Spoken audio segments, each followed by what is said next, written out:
I realized that aside the fact that I was dealing with that pain, it kind of opened the door to more people doing weird things.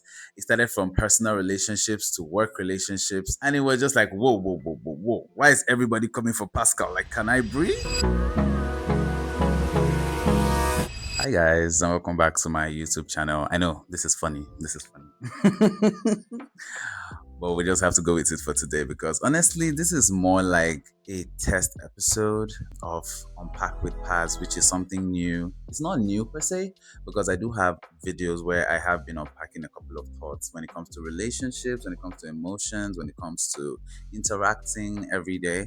I do have videos that are very much in that line. But now I want to make it a package thing where we know when we're coming to Pascal's YouTube channel, we're coming to either watch Last Week on the Internet, or we're coming to see Unpack with PAZ, or we're coming to see a movie review. A lot of things are coming to my channel, you guys, and everything is being put in the works. The wheels are turning and people are churning. And don't worry, we'll put out a couple of fire contents more on this channel. But today on Unpack with PAZ, I wanted to talk about something that I recently realized, and which also led me down a thought process of understanding where my mentor was at a particular time when I could not decipher what was happening then. And the main lesson I wanted to talk about today is you will never feel better, lighter, and okay if you keep waiting for the people who hurt you to feel sorry. 2024, ending of 2024 to the beginning of 2025, no, mid 2025 actually. That's around August, right? Was one of the hardest times in my life. I used to think previously, before that time frame, I used to think that I was coming out of survival mode. I was doing what was necessary. I was healing. And to a particular extent, I would say, yeah, I was healing particular things. There were things that I was holding on to and I did not know I was holding on to them. But there were things I was healing from, and those things are very valid and I shouldn't invalidate those. But one thing that being here now in the present has made me realize is how much resentment I was holding on to, especially in the year 2025 because of the way 2024 went. The hurt that I experienced in 2024, 2025 was not one that I anticipated. I used to anticipate pain. You guys do not know the half of it. One day I'll talk about the different ways I've inflicted pain on myself, but that's another conversation for another day. It was not a hurt that I could anticipate because it came from one of the closest people in my life that I would have never expected such from. And for the longest time, I tried to understand the psychology behind what happened, because I don't want to go into details of the things that happened then. But after this person hurt me and I was dealing with the pain of how much sacrifice I've given to this person, how much time, how much effort, how much of myself I've given to this person, only to be treated and then thrown to the dust the way I was, I realized that aside the fact that I was dealing with that pain, it kind of opened the door to more people doing weird things. It started from personal relationships to work relationships. And it was just like, whoa, whoa, whoa, whoa, whoa. Why is everybody coming for Pascal? Like, can I breathe? And I still say this till tomorrow. I remember the way I cried in August 2025, and I don't think I would ever forget it. Because my mentor was just in a place where I really wanted to figure everything out. I tried to reach out to the people that hurt me to ask them why they did. Don't do that. And no one could give me a clear answer. And I think that frustrated me more because I'm one person who I don't mind being the bad person in a situation. I don't mind being the terrible person. I just need to know what I did. And going to these people and asking them, what did I do for you to treat me this way? I thought we were fine until we weren't. And what made it that we weren't, right?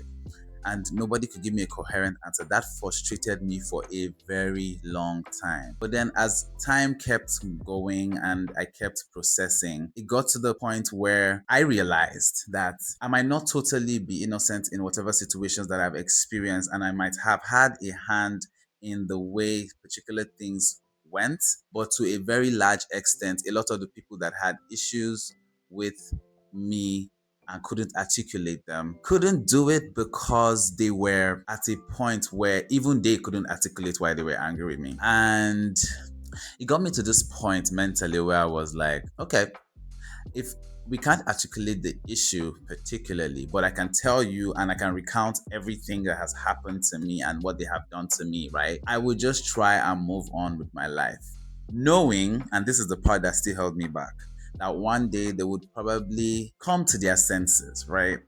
And realize that they hurt me and they did this and that to me and they would want to apologize. In my mind, for a long time, from like August down to December, my mind was they will come and apologize. They'll come and apologize. They'll come and say sorry. Yeah. And by that time, I'll probably be ready to forgive them. By the time they come, I'll probably be ready to forgive them.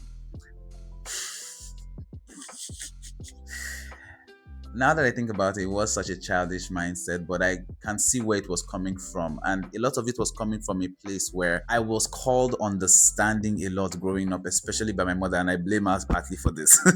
Love her, but I blame her partly for this. I think to an extent that my empathy is me letting or betraying myself to understand where people are coming from when they hurt me. And so, because of the years that I've been taking to unlearn that type of empathy, and give myself grace and understand that I am also deserving of apologies and for people to reach out to me too. I got stuck in this mental space where I wanted them to feel sorry for what they did to me. And for me to forgive them, they had to feel sorry. But then I realized that it was keeping me from forgiving myself, even in that situation, even in situations where I did not know or understand what was happening. To an extent, I was still not forgiving myself, and that made me hold on to so much that was resentful. It was when I entered this year, 2026, and I experienced something sort of like a breakup. I like to call it that because it wasn't an official relationship. We were dating on and on, but then it wasn't an official relationship. But then they did something and I never got an apology for it. But then they thought they deserved an apology because of the fact that I was angry at what they did, which was crazy to me. But then it made me start thinking of all the things that I had faced the months, years before. And aside the fact that I did not hold this person in such a regard to be holding on to grudges because of them, I also realized that I did not want to hold on to more resentment. I was feeling heavy. I was feeling tired most of the time, physically tired. A lot of emotions translate to the physical, and we don't talk about it enough. Physically tired, drained, and it was just really hard for me to find joy, right? Until I decided, you know what? Let me start taking people for who they are. They don't have to apologize, they don't have to say sorry to me. But then, me coming to the point of understanding that they don't have to apologize is not me necessarily letting them back into my life. It's more of me understanding where I stand in theirs, how they hold me, what kind of regard they hold me, and if they actually genuinely like me. And if someone's behaviors, actions, character towards me doesn't depict that they like me, they don't like me. That's always how I've moved. But then I've held on to this need to convince people why they should like me or want to talk to me or be with me for the longest time. And a lot of that was because I was still holding on to resentment. I wanted to be right. But I realized I did not need anyone to tell me that I was right. I did not even need to be right in the situation. I needed to actually be lighter. I needed to feel lighter. I needed to feel good in my body. And if the situations and occurrences that I've gone through with these people is holding me back because I think I deserve an apology from them, I'm going to let that apology go. I don't need it. And then it hit me. When I started journaling more about the situation and started processing and introspecting, I realized how lighter I started to feel. People's actions did not have the kind of weight that it used to. When people do things, I'm like, okay, you did that. Okay, cool. I guess. Like, is it affecting me? It probably will, but I would just move on and act like it's not something that is worth my time, especially if it's not. And so I came to the realization that if you keep waiting for people to feel sorry for the thing that they did to you, you will never feel light. You will never forgive even yourself, and you would just keep holding on to situations and possibilities that will never happen.